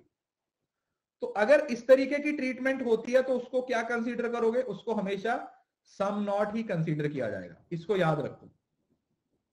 जैसे every man is not rich, every और नॉट, एवरी का मतलब होता है ऑल, है ना, बताया था ना, एवरी का मतलब होता है ऑल। तो एवरी का मतलब जब ऑल हो गया तो ऑल के साथ नॉट लगा हुआ है, तो इसका मतलब वो किसकी बात हो रही है? वो सम नॉट की बात हो रही है। वो किसकी बात हो रही है बेटा? वो सम नॉट की बात हो रही है। We are talking about some not, कि ये सम नॉट। हम किसकी बात कर रहे हैं? हम सम नॉट की बात कर रहे हैं।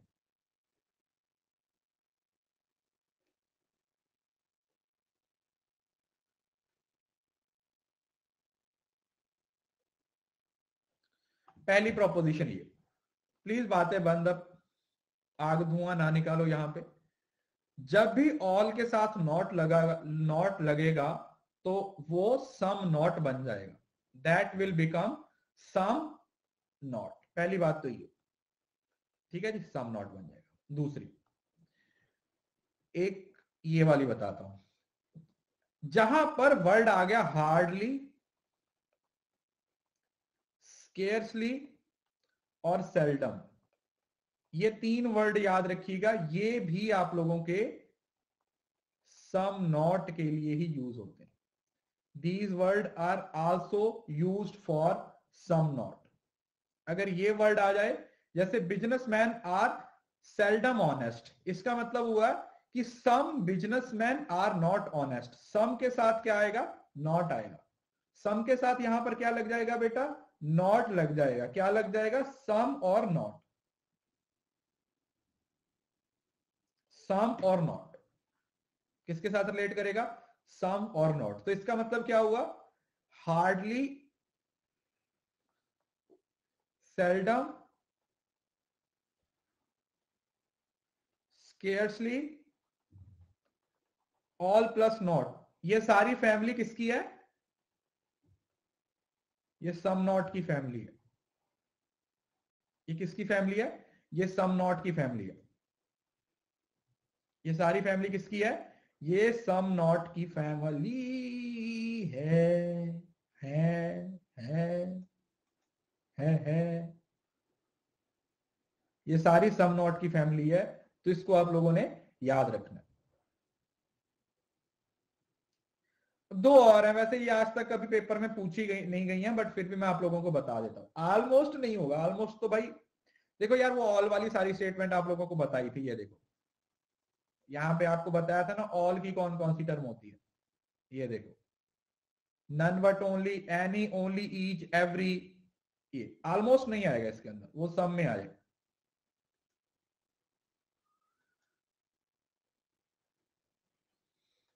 ये क्या है?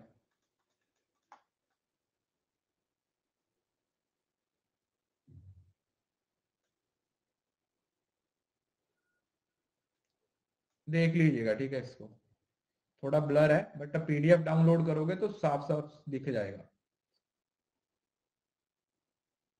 अरे नो नन तो आउट हो जाएगा ना, नो नन तो आउट हो जाएगा। अब एक एक कर्जन और है, बस वो समझ लो, एक्सेप्ट वाली। एक्सेप्ट वाली कई बार क्या होता है, एक्सेप्ट एनी और ओनली ऑल वाली होती है यार। अभी तो बताया, पढ़ते क्यों नहीं हो आप? क्लास पे लिखा तो हुआ होता है, सारी चीजें लिखी हुई थी वहां पे ऑल वाली में।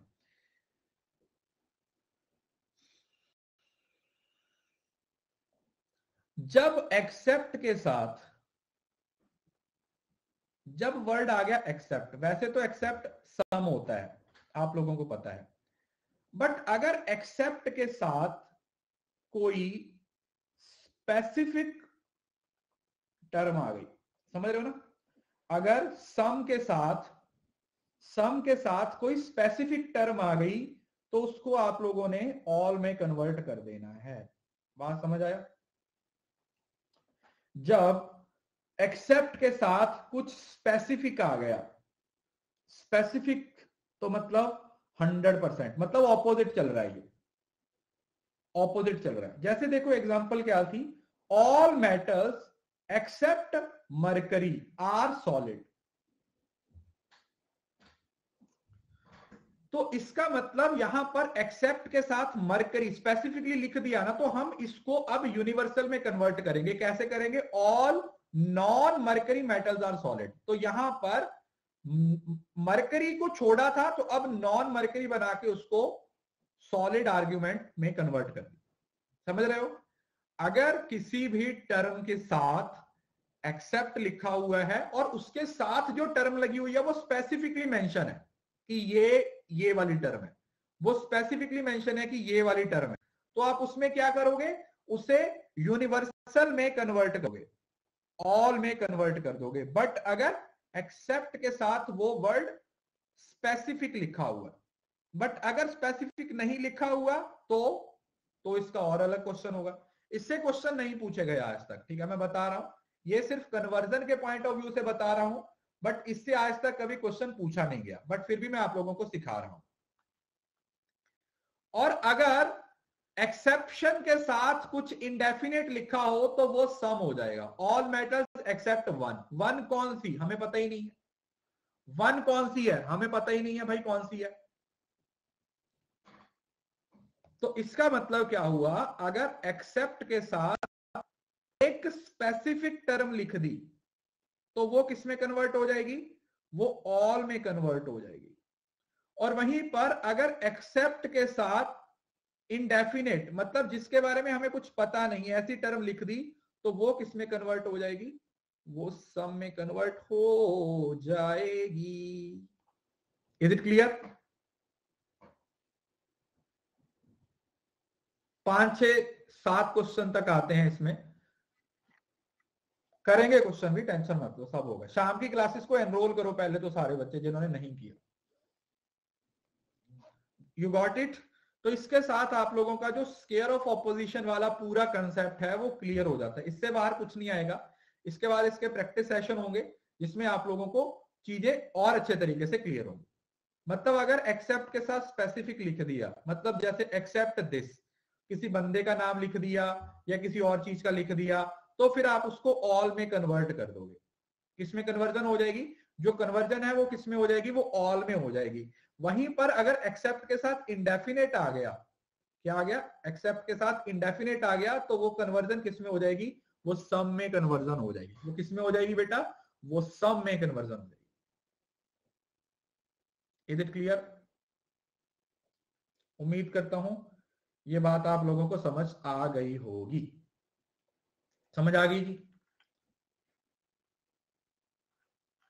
अरे इन्फिनाइट वाला लिखा तो हुआ है ना, ये देखो, all metals except one is solid, so some metals are solid. बात खत्म।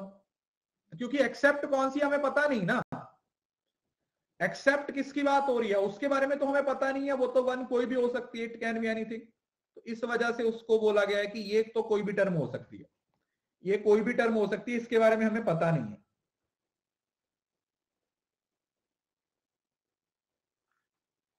ठीक है जी? फिर वो सम के केस में हो जाएगा बस। एक्सेप्ट प्लस इंडेफिनेट तो सम होगा।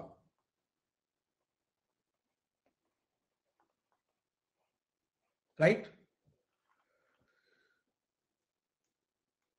बताइए, is it clear to everyone? तो इसको एक बार दोबारा से देखिएगा, कॉपी पे अच्छे से नोट कीजिएगा, वो ज्यादा जरूर। बट एक बात मैं और बता रहा हूं, इससे आज तक क्वेश्चन नहीं पूछा गया बेटा पिछले 10 साल में। ये सिर्फ इस वजह से पढ़ा देते हैं कि अगर बाई चांस आपकी किस्मत ज्यादा अच्छी हुई और आपको ऐसी कन्वर्जन आ गई तो आप उसका आंसर कर सको।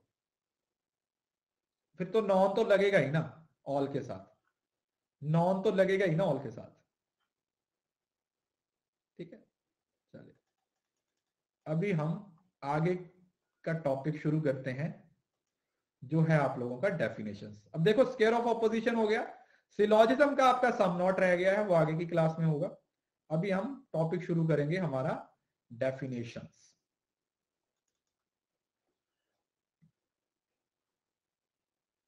सर मैक्सिमम 1 आवर की क्लास होनी चाहिए। अच्छा, तो कोर्स बेटा 8 महीने में खत्म होगा, तो 2022 दिसंबर वाला पेपर देना आप, है ना? फिर तो यही हो सकता है बेटा। एक क्लास में इतना हालत खराब हो रही है। अभी तो आप लोगों को 4 घंटे वाली क्लास नहीं दिखाई मैंने। मैं सोच रहा हूं इस शनिवार को एक मैराथन लूं 4 घंटे की, डेटा इंटरप्रिटेशन की 3 घंटे की मैराथन इस वीक में। बताता हूं फिर मैं आप लोगों को।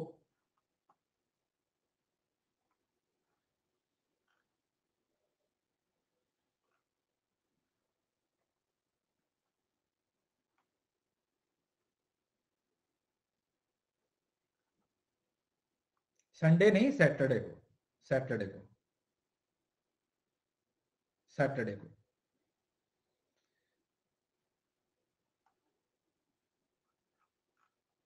चलो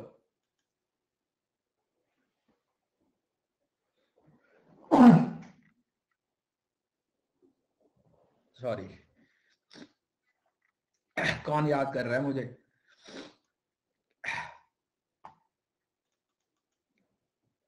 टाइप ऑफ डेफिनेशन थोड़ा सा ही पढ़ेंगे, 10 मिनट और। काफ आप इसी यूनिट से शुरू कर लो, इसकी रिकॉर्डिंग देख लो, आपका कवर हो जाएगा। टाइप्स ऑफ डेफिनेशन, देखो एक आधा क्वेश्चन आप लोगों को टाइप ऑफ डेफिनेशन से पूछा जाता है। डेफिनेशन का मतलब क्या होता है कि अलग अलग टर्म को ना अलग अलग तरीके से डिफाइन किया जाता है। हमारे पास कुछ डेफिनेशन हैं जिनको हम समझने की कोशिश करेंगे कि कौन सी डेफिनेशन का क्या मीनिंग होता है और उसको किस तरीके से डिनोट किया जाता है। ठीक है, कौन सी डेफिनेशन का क्या मीनिंग होता है और उसको किस तरीके से डिनोट किया जाता है। सबसे पहली डेफिनेशन होती है, वो होती है लेक्सिकल डेफिनेशन। लेक्सिकल का मतलब, लेक्स का मतलब होता है वर्ड, लेक्सिकल का मतलब होता है बेटा डिक्शनरी। जब किसी वर्ड को उसके डिक्शनरी मीनिंग से डिनोट किया जाता है, जब किसी वर्ड को उसके डिक्शनरी मीनिंग से एक्सप्लेन किया जाता है, तो वो उसकी लेक्सिकल डेफिनेशन होती है। इसको आप डेनोटेशन भी बोल देते हो, इसको डिक्शनरी मीनिंग भी बोला जाता है। ये आपका डिक्शनरी मीनिंग भी होता है बेटा, और इसको आप डेनोटेशन भी बोल देते हो। याद रखिए, it is also dictionary meaning, it is also denotation. ये डेनोटेशन भी है, ये डिक्शनरी भी है।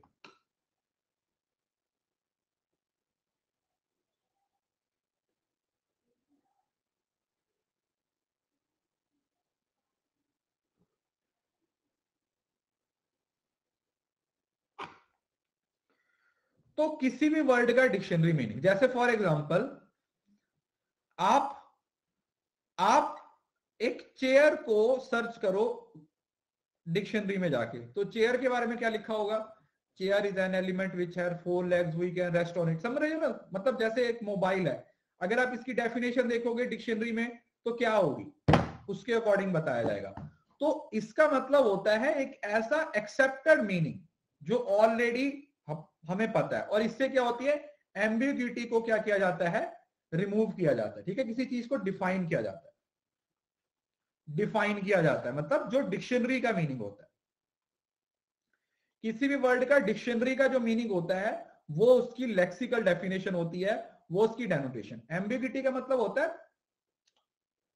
कंफ्यूजन, बोल सकते हो आप, कंफ्यूजन बोल सकते हो। और उस वर्ड का सभी के लिए सेम मीनिंग होगा। मतलब कुर्सी का मीनिंग है, अगर कुर्सी का मतलब एक मेरे लिए वो है डिक्शनरी के हिसाब से, तो आपके लिए भी वही होगा, हर किसी के लिए भी वही होगा ना। तो लेक्सिकल डेफिनेशन का मतलब होता है जब हम किसी वर्ड को उसके डिक्शनरी मीनिंग के साथ एक्सप्लेन करते हैं। देन आता है स्टेपुलेटिव मीनिंग। स्टेपुलेटिव में आप एक न्यू मीनिंग देते हो, न्यू वर्ड देते हो किसी चीज को। मतलब आर्बिट्रेरी हो रहा होता है, स्पेसिफाइड डेफिनेशन होता है जिसके बारे में पहले पता नहीं होता। जैसे सेल्फी, सेल्फी, सेल्फी, कोविड, ये ऐसी टर्म्स हैं जो स्टिपुलेटिव डेफिनेशन है, क्योंकि ये इनके बारे में पहले नहीं पता था। कुछ न्यू मीनिंग, कोई ऑलरेडी एग्जिस्टिंग वर्ड के लिए हो सकता है या कुछ नया, जैसे कोई नई pout, yes you can call pout, pout, selfie, ये कुछ ऐसे वर्ड हैं, ये कुछ ऐसे मीनिंग है जो आजकल दिए जा रहे हैं वर्ड्स को, जो आजकल वर्ड को ये मीनिंग दिए जा रहे हैं। जैसे इसकी सिंपल सी एग्जांपल है, there are many ways people have to indicate that they are stipulating a meaning, let X explain X, what allow we understand X to means, suppose we say the thing X when. तो stipulative के लिए ये selfie, selfie का मतलब जो एक नया meaning दिया जा रहा है, या फिर आप लोगों ने ये न्यूज में अक्सर सुना होगा कि साइंटिस्टों को ये एक नई प्रजाति मिली है और उसका नामकरण किया गया। तो बेसिकली इट इज नामकरण करना, ये एक नया मीनिंग देना जो पहले नहीं है, किसी नई चीज के लिए किसी पुरानी चीज को नया मीनिंग दे देना, कुछ ऐसा। सो this is something that is related with, अब ये करो नामकरण से याद रख लो इसको कि भाई ये नामकरण है बस। जैसे कोरोना, किसी को ने पता नहीं था ना कोरोना क्या था, डेल्टा, ये भी नए जो वायरस आ रहे हैं ये वाले, तो कोरोना भी इसकी एग्जांपल है, सेल्फी इसकी एग्जांपल है, पाउट इसकी एग्जांपल है। सो this is something that comes under stipulative definition.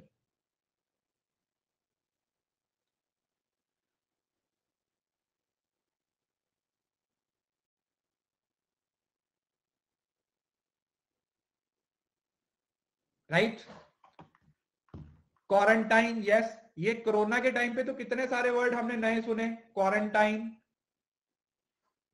Covid, selfie, ये सारे कॉन्सेप्ट, ये सारी टर्म्स कौन सी हैं?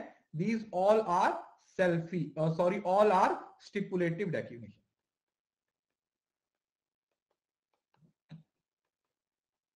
ठीक है जी। बाकी की डेफिनेशंस को इंस्टेंशनल और एक्सटेंशनल को कल पढ़ेंगे, फिलहाल आज के लिए इतना काफी है। उम्मीद करता हूं कि आज हमने 2 से 3 टॉपिक को छोटे छोटे कवर किए हैं। डिस्ट्रीब्यूशन भी हमने कवर किया है, हमने प्रोपोजिशन को भी कवर किया, हमने स्केयर ऑफ ऑपोजिशन का जो कंसेप्ट था उसको भी कवर किया। तो आई होप कि that is more than sufficient for today. आगे की क्लास में हम पढ़ेंगे, कल से फॉर्मल इनफॉर्मल फैलेसी है, 2 बजे क्लास है और शाम को 2 क्लासेस हैं। दोनों क्लासेस को एनरोल करो जाके, 6:45 पे एक क्लास है और दूसरी 8:15 पे एक क्लास है। दोनों क्लासेस को जाके एनरोल करो जिसने एनरोल नहीं किया, और फ्री वाली क्लास है तो एक एक अपने दोस्त को भी लेके आओ जो प्लस पे नहीं है, जो फ्री में पढ़ रहे हैं, जो प्लस पे नहीं है, जो फ्री में पढ़ रहे हैं उनको भी लेके आओ, क्योंकि वो पेपर 1 की है, क्योंकि उसमें हम इस बार वाले क्वेश्चंस को डिस्कस करेंगे। जो इस बार पूछे गए हैं ना क्वेश्चन, हम उनको डिस्कस करेंगे। We will be discussing the question जो इस बार पूछे गए हैं। ठीक है, बहुत सारे बच्चे बोल रहे थे ना कि सर इस बार वाले क्वेश्चन कब शुरू करेंगे, तो इस बार वाले आज शुरू करेंगे। तो जिन्होंने कल की क्लास नहीं देखी थी वो जरूर से देखिए। 2 बजे पेपर 2 की क्लास है, बेसिकली 2 बजे ना हमारी पेपर 2 की क्लास है, कॉमर्स की, बिजनेस फाइनेंस उसमें हम कवर कर रहे हैं। आईसीटी इसी वीक में हो जाएगा, उसकी एक क्लास रह गई है, मैं क्लास ऐड करवा दूंगा, उससे कवर हो जाएगा। उसमें ईमेल वाला टॉपिक रह गया था, वो मोस्ट प्रोबेबली कल या परसों में ऐड करवा के शुरू कर दूंगा। तो आज आपको आइडिया भी हो जाएगा कि किस तरीके के क्वेश्चन पूछे गए हैं और उनको किस तरीके से बनाना है। आने अकेडमी पे ही है, आने अकेडमी पे मेरी प्रोफाइल में जाके एनरोल कर लीजिए क्लास को। ठीक है, चलो ठीक है, thank you so much, God bless you all. इसी तरीके से पढ़ते रहिए, इसी तरीके से मेहनत करते रहिए, जेआरएफ जरूर क्लियर होगा। आईसीटी के पीवाईक्यू भी करेंगे और जो इस बार वाले पेपर है उनके पीवाईक्यू भी करेंगे। अभी बहुत ज्यादा ठंड लग रही है और मेरा चाय पीने का बहुत दिल कर रहा है, तो मैं तो अभी चाय पीऊंगा। आप भी जाइए, खाइए पिए, ऐश करिए, और हम 2 बजे मिलते हैं नेक्स्ट क्लास में। Thank you so much, bye bye, take care. हाँ मिलते हैं 2 बजे, 6:45 और 7:15। बाय।